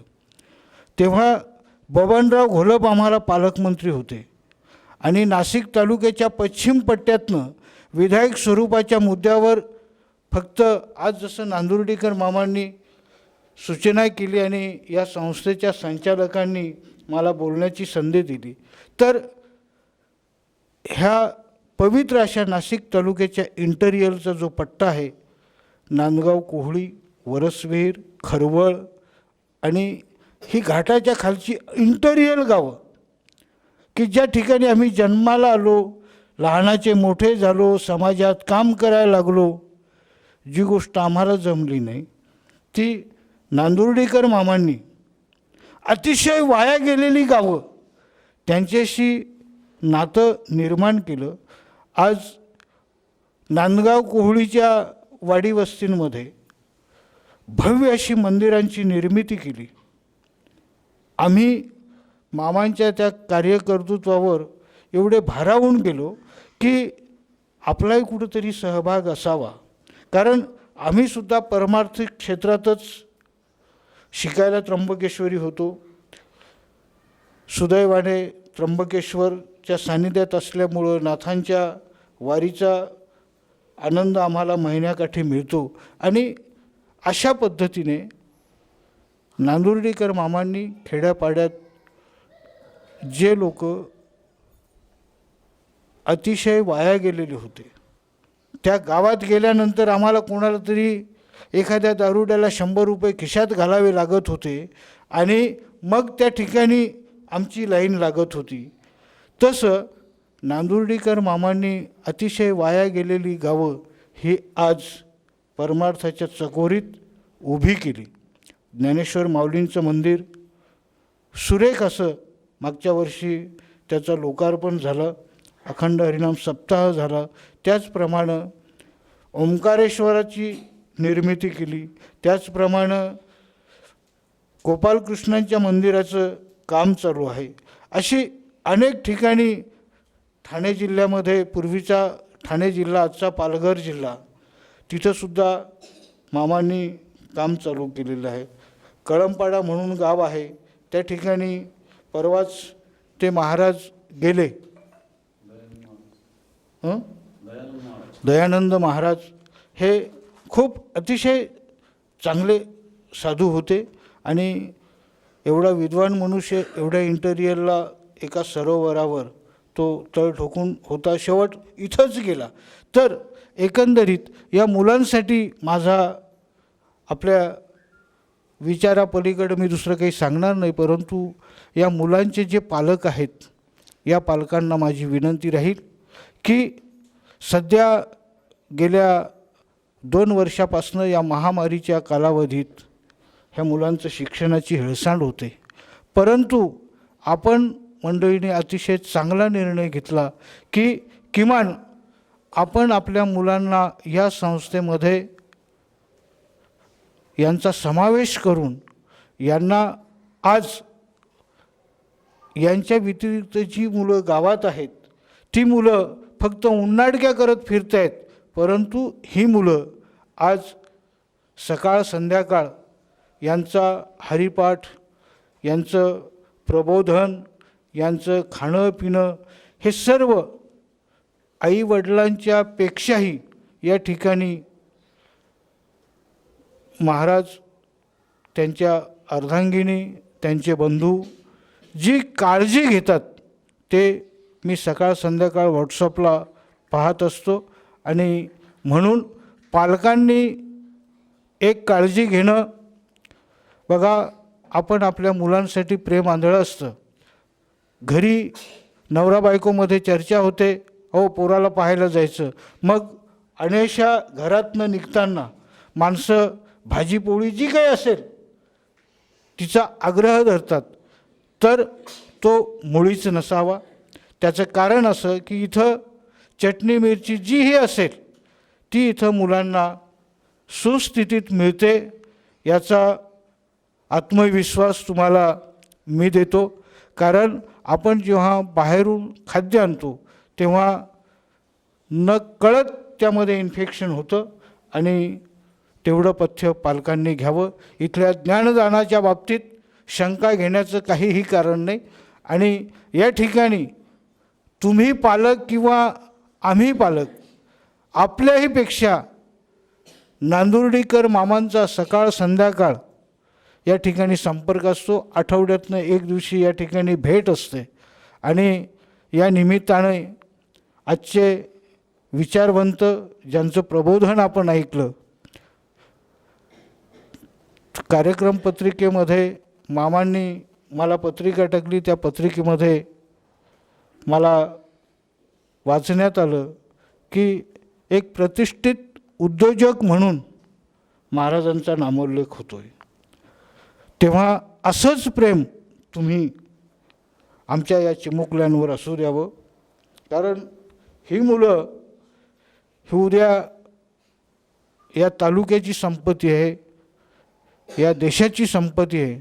आणि तुमच्यासारख्या विचारवंतांची शिदोरी या मुलांच्या पाठीमागं असतील तर नक्कीच यांची प्रगती अटळ आहे. या प्रसंगी मला या ठिकाणी विचार मांडण्याची संधी दिली. मी पुन्हा एकदा आज उपस्थित सर्व पालक, माता, त्याचप्रमाणे मंचावर विराजमान असलेले सर्व पाहुणे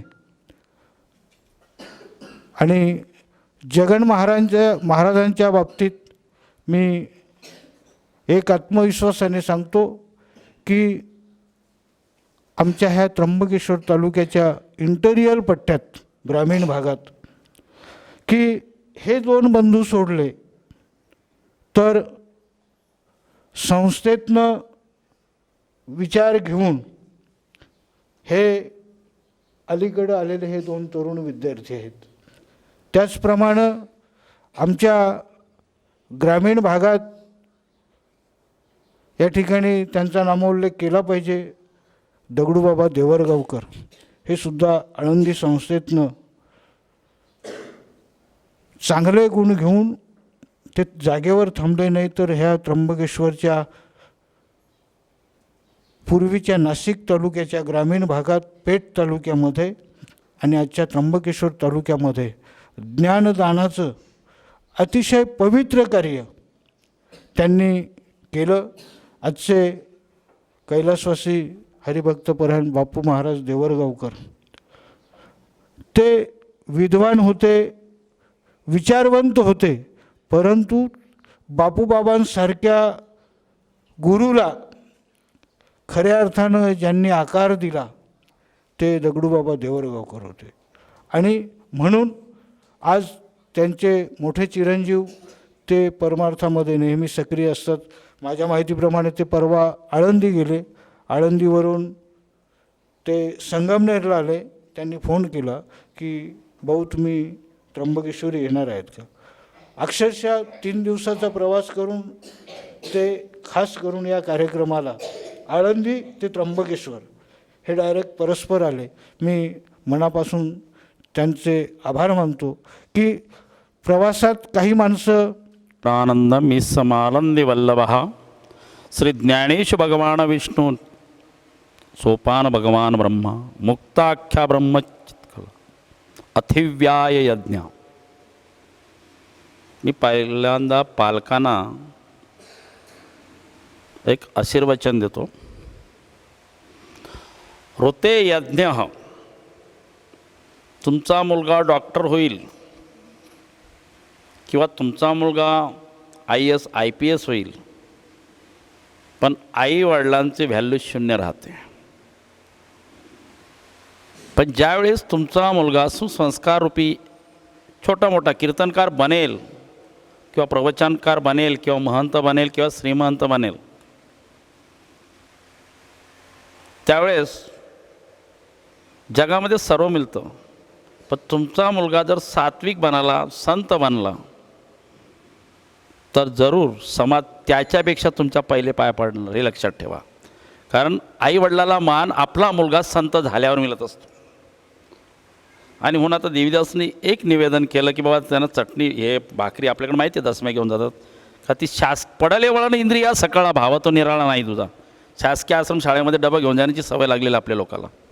कृपया, कारण ज्या या तपस्थळामध्ये जे अन्न बनतं ते काय मिळेल याची काही गॅरंटी नाही. कारण संतांच्या दरबारात प्रसाद असतो त्याला चव बघायची नसते. आपल्याला एवढंच प्रेम आहे ना, भाकरी द्यायचं आहे, हे द्यायचं आहे, तर आपण काय करायचं. माझा एक पोरगा आहे, माझ्याबरोबर माझे मुलाचे 10 मित्र आहेत. पायली आठवा तांदूळ, उडदाची डाळ, तुरीची डाळ, असं कच्चा आहार त्या निमित्ताने नेला तो अतिशय आनंदाची गोष्ट आहे, लक्षात ठेवा. दुसरी महत्त्वाची गोष्ट, जसं आपण एखादे विद्यार्थी चांगल्या शाळेमध्ये टाकू, शाळा त्यांना आम्ही शिकवणार, कारण मी क्वालिफिकेशन बाबा आहे, त्याला क्वालिफिकेशन असणं हे अत्यावश्यक आहे. आणि आजच्या काळात आपल्याला माहीत आहे, जगन महाराजांना पण सांगतो, विद्यार्थ्यांना जर पुढं ऑनलाईन शिक्षण चालू झाले तर आज आपल्याकडे असलेल्या सर्व विद्यार्थ्यांना मोबाईल तर म्हणजे टॅबसारखे चांगले मोबाईल आपण कुठून पण खरेदी करून देऊ, त्याच्याबद्दल काही नाही. परंतु आपल्या खेड्यावरची आता माझ्याकडेच पोरं, कामगारांची पोरं आहेत ना, दिवसभर मोबाईल खेळत बसतात, चिक्या चिपाटी करतात. तशी ते मुलांना वाईट वळण लागणार नाही. शिक्षण कुठेही मिळणार आहे, तुमच्या मुलांना इथे वाईट वळण मिळणार नाही. पहिली गोष्ट, संस्कृती म्हणजे नेमकी काय. आपली मुलं, बालांना ब्रह्मचारी म्हणतात. बाल हे ब्रह्मचारी असतं. ब्रह्मचार्याचं जे लक्षण आहे, गुरुजींना तुम्हाला पण मी उपदेश करतो, या मुलांना ब्रह्मचारी लक्षणं मिळली पाहिजेत. ब्रह्मचार्याचं औंदर्य प्राप्त झालं पाहिजे. लोभ मोहाचं विकार प्राप्त पहिल्यांदाच का नाही. बाबाला तुम्ही आले ना, तुमच्या मुलाला का बघा, आता तुमच्या मला वाटतं 1 महिन्यात 2-3 ड्रेस झाले. शासकीय आश्रमात गव्हर्नमेंटच्या शाळेत नाही मिळू शकत. तुमच्यापेक्षा टवटवीत मुलं दिसायला, तुम्ही सांगणार या आदिवासींची मुलं आहेत अशी. मला त्या दिवशी विचारलं, आता आमच्या गुरुपौर्णिमेला तुम्ही पण कार्यक्रम तुमच्या लाईफमध्ये बघितला नसेल, एवढा मोठा गुरुपौर्णिमेचा कार्यक्रम झाला, त्याच्यामध्ये कमिशनर वगैरे मोठमोठे लोक येऊन तो कार्यक्रम हाताळला. आणि मला त्यांनी विचारलं, बाबा ही मुलं सर्व ब्राह्मण वर्गातली शिकायला आहेत का? म्हटलं नाही, ही सर्व आदिवासींची मुलं आहेत, पहाडी इलाख्यातली मुलं आहेत. तुम्ही मुलांनी तर बघितलं त्या दिवशीचा कार्यक्रम. आणि खरोखर या माध्यमातून मी तुम्हाला एवढं सुंदर सांगतो की ज्या ठिकाणी एखादा आपला विद्यार्थी चांगल्या कॉलेजमध्ये आपण का चांगल्या शाळेमध्ये का टाकतो, विविध असा महत्त्वाचा भाग आहे की माऊली धाममध्ये जर जे विद्यार्थी शिकतील त्यांना संगत मोठ्या लोकांची होते, त्यांचे मित्रपरिवार मोठे होतात. आता कालच हरिद्वारचे जगद्गुरू त्यांच्यासमोर त्यांनी हरिपाठ स्वागत केलं, त्यांनी त्यांचं सात्वन केलं. आज यांची सर्वांची एक व्हिडिओ क्लिप पूर्ण हरिद्वारमध्ये फिरते आहे. आणि 2 दिवसात गेल्यानंतर जसा हा चॅनल आहे स्थानिक, तसं तिथल्या चॅनलला तो कार्यक्रम दाखवतो. म्हणजे आज तुम्ही इथं आल्याबरोबर हरिद्वारलाही पोहोचले, कारण इथे हे वर्तन आहे किंवा हे वर्तुळ आहे हे फार विश्वव्यापक आहे. आणि म्हणून पालकांना आज तुम्ही बघितली, एक महिन्यात आपण शासकीय आश्रमशाळेत पोरं टाकायचो, कारण मी बोरीपाड्याला तपस्थळ होतं त्याच्यामुळं मी बघायचो, सकाळी पोरगा शाळेत जाऊन संध्याकाळी डोंगराला जाऊन बसायचं. तसं इथं मुलांना नाही. इथं मुलं ब्रह्मचारी बनणार आहेत, त्यांना पहिल्यांदा बायका मुलं हे शिक्षण मिळणार नाही, लक्षात घ्या. म्हणून पहिल्यांदा मुलगा महाराज बनल्यानंतर त्याच्यापेक्षा प्राधान्य तुम्हाला मिळेल, लक्षात घ्या. आता प्रत्येकाची पोरं, कोणाची मुलं मास्तर झाले आहेत, पोलीस झालेत, PSI झाले, त्याच्या वाडवडिलाच्या कोणी पाया पडतो का? पण तुमचीही मुलं संत हो, महंत, शिक्षण तर आहेत का? शिक्षण आपण त्यांना शिक्षणापासून रोखू शकणार नाही. आता लॉकडाऊन आहे म्हणून आम्ही बऱ्याचशा शाळेत प्रयत्न पण केले, पण फी जास्त असल्यामुळे आपण गरीब माणसात आपल्याला परवडणार नाही. सो जगन मास्तर ही मास्तर आहे, शिक्षणाला पण आम्ही त्यानंतर क्लास लावायचा प्रयत्न करणार, कारण बाळूची बायको BA आहे, त्याच्यामुळं एज्युकेटेड दोन्ही तिन्ही लोक आहेत. म्हणजे आपल्याकडे दोन्ही गोष्टी आहेत. आणि मुलांना, कारण मामांचं काय मिळायचं, परंतु आपल्या भागावर अतिशय प्रेम करणार एक वारकरी पारधी तुमच्यासाठी नाही यांच्यासाठी सांगतो, मुलं घडवल्यावर माणसं घडवल्यावर काय फरक होतो आहे. आपल्या भागामध्ये वारकरी संप्रदाय हा माहिती नव्हता. वारकरी संप्रदाय हा आपल्या भागामध्ये जगन्नाथ पवारांनी आणला, पण त्यांनी तरुण पोरं घडवली नाही, त्यांनी म्हातारी घडवली. पहिला देवरगाव फार जातीवाद होता, अजून जातीवादच आहेत, परंतु आदिवासींची मुलं तुम्ही सुसंस्कार बनवता, सुविचारी बनवता. माहिती आहे का, रामायण वाचलं असेल तुम्ही, रामायण वाल्या कोळ्यांनी लिहिलेलं आहे. एकच विजय झाला तर रामाला तसं वागावं लागलं. अशी तुमची मुलं जंगली मुलं आहेत. बाबांनी काय केलं, वारकरी संप्रदाय आणलं, सारिस्ता पूर्ण वारकरी घडवलं, पूर्ण तरुण पिढी. तरुण पोरं घडवणं आणि म्हातारी माणसं घडवणं याच्यात काय फरक आहे? सारिस्त्यात तुम्हाला नाही वाटत एखाद वारकरी शिल्लक आहे असं? हां, नामदेव आहे, त्याला पण काय लग्न लावायला लागतात म्हणून तो नामदेव आहे. 10 क्रियाविधी वगैरे करतात. आपण सुद्धा आपल्या मुलांना वैदिक, इथे हे नाही, वारकरी नाही अजून, म्हणून महाराज तुमच्या माहितीसाठी सांगतो, त्र्यंबकवाले तुमच्या माहितीसाठी सांगतो, या मुलांना हवन हवन हे पण शिकवलं जाईल, याज्ञिक कर्मही शिकवलं जाईल. म्हणजे आपल्याला काही दिवसामध्ये तुमच्या भागामध्ये, आता आज त्यांनी पेठ, त्र्यंबक, काही सुरगाणा एवढेच भागातली पोरं भरलेत, पण आपल्याला अजून काही जव्हार, नंदुरबार, धुळा इकडचे सुद्धा पोरं भरायचे आहेत. हे पहिलं वर्ष आहे आणि आपल्याला काही जागेचा प्रॉब्लेम नाही, सगळ्या गोष्टी अवेलेबल आपण त्यांना करून देऊ शकतो. परंतु पालकांना हीच विनंती का देवीदासने केली तीच, नाही तर घरून तुम्ही कधी कधी काय कराल, खाली एक नागलीच्या बाकरणामध्ये अंड्याचा पुळवा असा काय आणायचा नाही, पोऱ्याला तिथं मिळत नाही खायला. लक्षात ठेवा, हे तपस्थल आहे, माझा हा शब्द आहे. आणि म्हणून घरून भाकरी आणायच्याच नाही, इथे या ना, तुम्ही करून लागा ना, नागलीचं पीठ आणा, 2 किलो 4 किलो 10 किलो, इथं भाकरी करा. तुमचा हा पोरगा तुझा आहे, शेजारची तुझेच मुलं आहेत, ही सर्व तुमची लेकरं आहेत, तुम्ही त्यांचे आईवडील आहात. परंतु या ठिकाणी शिक्षण घेतल्यानंतर संस्कृती म्हणजे जीवनाची धारा, जीवनधारा, चांगल्या विचाराने जगणं. आणि हीच मुलं उद्याला त्यांच्याच गल्लीमध्ये, त्यांच्याच पाड्यामध्ये व्यसनमुक्तीसारखे, कारण असा आदिवासी समाज हा फार प्रामाणिक समाज आहे. पुऱ्या भारतामध्ये 12,72,00,000 आदिवासी समाज आहे. त्याच्यामध्ये साधा महंत झाला तरी त्याला कुठलं पद देत नाही, तुम्हाला तिथे अधिकार नाही. आणि म्हणून अतिशय मामा तुम्ही या समाजासाठी चांगलं कार्य करता. पारदी बिरदी चांगले त्यांचे सप्ताह वगैरे असतो, मोठमोठे कीर्तनकार आणतात. पण जेव्हा माझ्या तोंडातून कधी कधी ऐकायला मिळतं, ओ बाबा तुमच्या आदिवासी भागात कार्यक्रम आहे हो माझा एक, तिथं जरा काय होते, मिरची लागते. कालचाच एक कार्यक्रम झाला एका BJPच्या नेत्याचा. का सांगतो पालकांनो लक्षात घ्या, तुम्ही दुसरे महाराज आणणार तरी ते महाराज काय म्हणणार, अहो तुमच्या आदिवासी भागात कार्यक्रम आहे म्हणजे नीच लोकांमध्ये कार्यक्रम आहे. समजण्याचं याचं उद्दिष्ट. आपली मुलं जर तयार झाली तर आपला स्वाभिमान जागृत होईल आणि सुसंस्कृत पद्धतीने आपल्याला मार्गदर्शन करतील. आणि मार्गदर्शन केल्यानंतर त्यांना त्यांचे प्रॅक्टिकल अनुभव असतात. आणि खरोखर मला बोलायला खूप असं काय आहे, परंतु हा पहिला दिवस आहे पालक मेळावा. देवीदासने सांगितला पालक मेळावा आपल्या अशा ठिकाणी घ्यावं. पण माझं मत असं आहे, तुम्ही इथलं तर सुविधा बघितलेलंच आहे, कारण राजमहालामध्ये ज्याचा स्पर्श झाला तो राजा बनतोच, यात संशय नाही. पण माझा पालक मेळाव्याला हा प्रश्न आहे थोडा उलटा. पटलं तर हा म्हणा, नाही तर ना म्हणा. समजा उदाहरणार्थ वर्षातून समजा हर्सूल गाव आहे, संध्याकाळचा कार्यक्रम ठेवायचा 4 ते, कारण ते पुढे शाळा चालू होईल. हर्सूलला एक दिवशी याच विद्यार्थ्यांचा पालक मेळावा दिंडी स्वरूपात तिथं करायचा. उद्याला ठाणापाड्याचे विद्यार्थी आहेत, सर्व पालक त्या जागेवर यायचे. त्या ठिकाणी आमची मुलं काय शिकतायत ह्या त्यांना दाखवायचा. असे पालक मेळावे जर केले ना तुम्ही तर मला खूप आनंद वाटेल. तर आपली मुलं नेमकी काय बाबा जगन महाराजांनी काय शिकवली, ते कशा सानिध्यामध्ये राहतात. आणि याच्यातून डबल फायदा काय होईल की दुसऱ्याही पालकांना वाटेल माझाही विद्यार्थी असा झाला पाहिजे, अशी पालकांना चाहूल लागेल.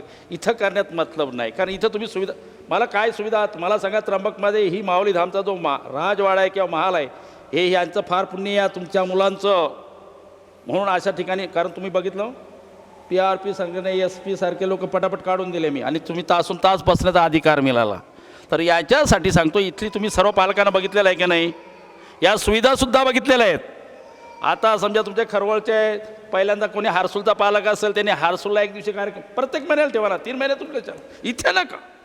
तो तुम्हाला भाकरी द्यायच्या आहेत ना, तिथं कच्चा साधा सामुग्री जमा करा, तिथं पंगत ठेवा आणि तिथं पालक मेळावा घ्या ना रविवारी, महिन्यातून एकदा रविवारी घ्या. आणि याचा कार्यक्रमाचा फायदा समाजाला होईल. आपली मुलं कशी असावीत हे समाजाला दिसण्यात येईल. म्हणून हा कार्यक्रम अशा पद्धतीने पालक मेळावा करावा असं मी पालकांना निवेदन करतो. याच्याबद्दल तुमचं काय मत आहे बोला.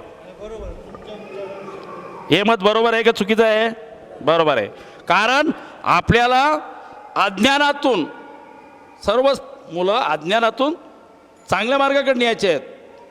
आपली मुलं घडतात, ही मुलं जगन महाराजांनी कसं घडवली, मामाने कसं घडवली, यांनी कशी घडवली, माझ्याकडे काय ते सगळे समाजाला माहिती आहे, ते सांगायची काय गरज नाही.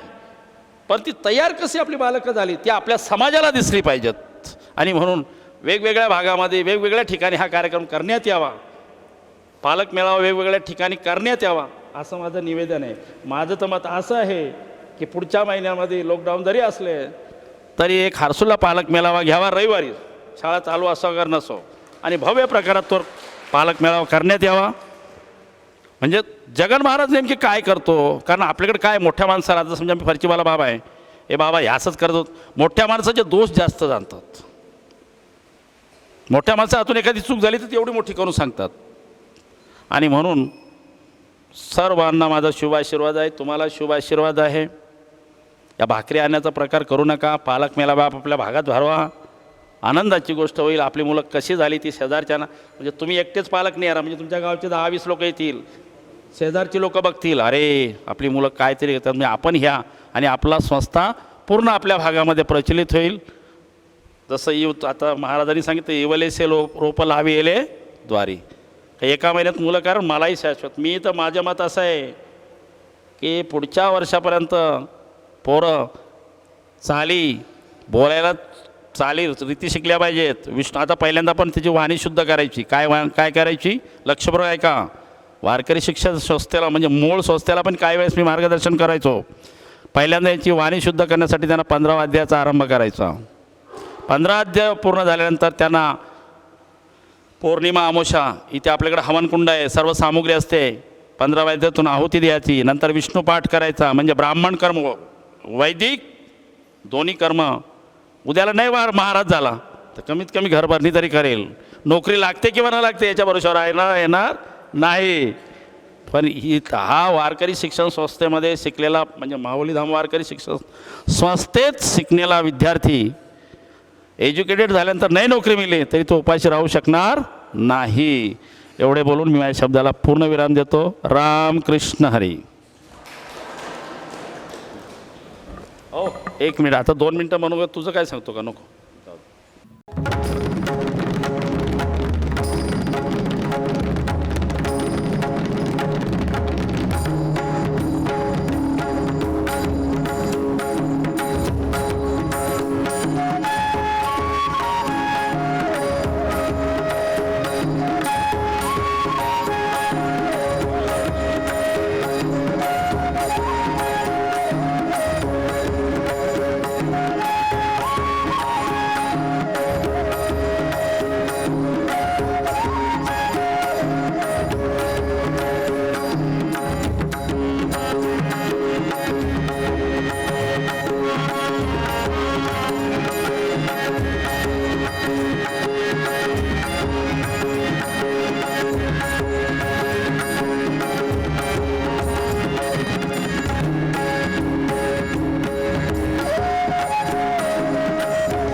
आपले आवडते साई लीला टीव्ही एक आध्यात्मिक सहवास हे एक फ्री चॅनल आहे.